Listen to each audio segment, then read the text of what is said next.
have asked for or expected.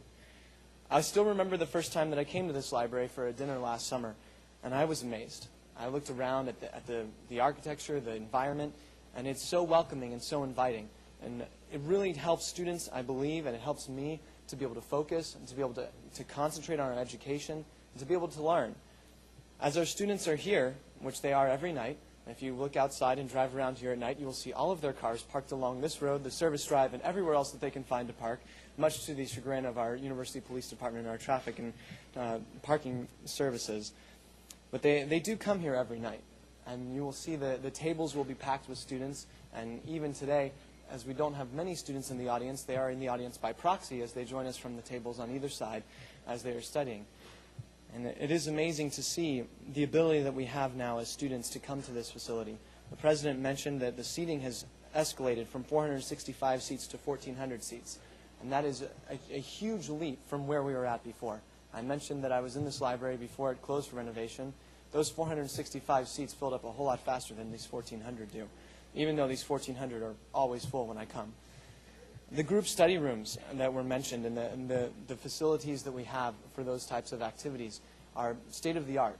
I look at this library and I'm amazed at what we have in these group study rooms and the ability that our students have to discuss things in such a welcoming environment. Just today in my class, 2 hours ago, I set up a group study time for Sunday evening at this particular facility. Hopefully we will get a room. Our graduate students, I know, are so appreciative of the 6th floor being exclusively for them. That was something that was pointed out to me when this library was first shown to me on a tour back in the summer. And I've heard from our graduate students continually how much of a resource that is for them and how wonderful that is for them. And our goal in achieving a higher graduate level education and higher prestige in that area, as well as being able to be a greater research university, that's something that is extremely necessary and has been very effective from this facility. The electronics were also mentioned, and the popularity of those particular areas.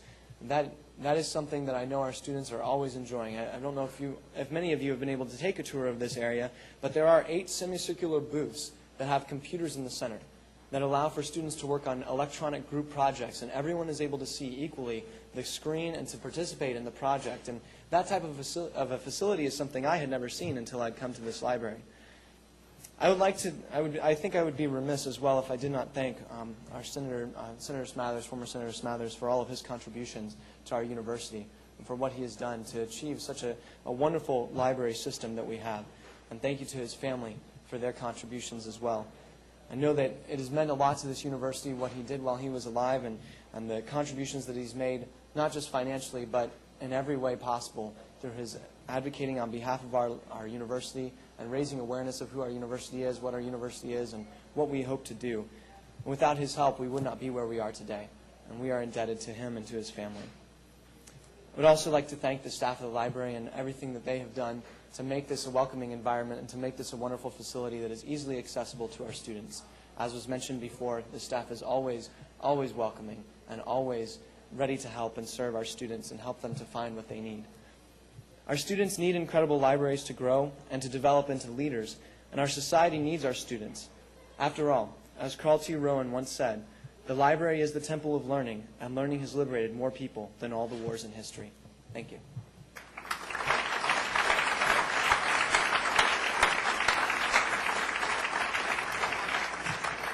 Thank you, John. Michael Connolly, our speaker today, is a prolific novelist who, while a student at UF, discovered and was greatly influenced by the works of Raymond Chandler. In following his interest in crime fiction, he studied journalism and after graduation worked the crime beat for 2 Florida newspapers before moving to the Los Angeles Times as their crime reporter. A few years later, he introduced his popular protagonist, Harry Bosch, Harry being short for Hieronymus, a tough and complex Los Angeles Police Department detective. Not limited to books featuring Bosch, Michael has also written a number of standalone novels.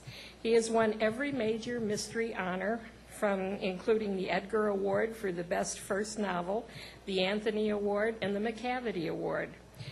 Andrew LeCount describes his writing as evidencing consistently exquisite prose and engrossing storylines, and I can testify that that is true.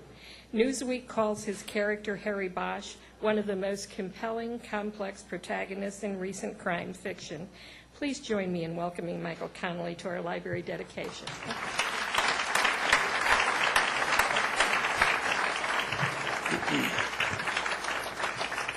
Thank you, Dale. Thank you very much for having me here. I'm very proud to be here. I should preface my remarks by reminding everyone that I am a writer, not a speaker. I'm going to try to be quick and entertaining. I apologize if I'm only quick. 30 years ago this semester, if you were looking for me, you would probably found me in the stacks here at the Library West. Back then, we were on the quarter system. It was the winter quarter, 1977, and I had just come back to the University of Florida after a year-long sabbatical I had earned by achieving a grade point average of just below 1.0. Actually, I think it was called a suspension, but I'm a writer, and I think that words are interchangeable, especially when they come to your own history. Anyway, suspension or sabbatical, it was the school's way of telling me I should take some time and think about what I'm doing and where I'm going. And that was good advice, and it actually worked for me. I spent my year away from Florida, from the University of Florida, and from my friends here, working a series of menial jobs so I could support my habit of reading detective novels and watching movies. This didn't work so well for my parents, but it worked pretty well for me. And so when I came back in winter of 1977, I had some goals and I had some ideas, and it was pretty soon after I started school again that I went over to Tigard Hall and changed my major to journalism. I decided during my sabbatical that I wanted to be a writer, and I thought journalism was the way to get there. And that's also where the library came in. So much of writing comes from the inspiration that comes from other writing. Reading other great words, other great writers gives you the fuel that you need to go on. I knew that when I made this choice to be a writer that it's a long shot and it would be a long road. And so I came to this library quite often. I didn't know it was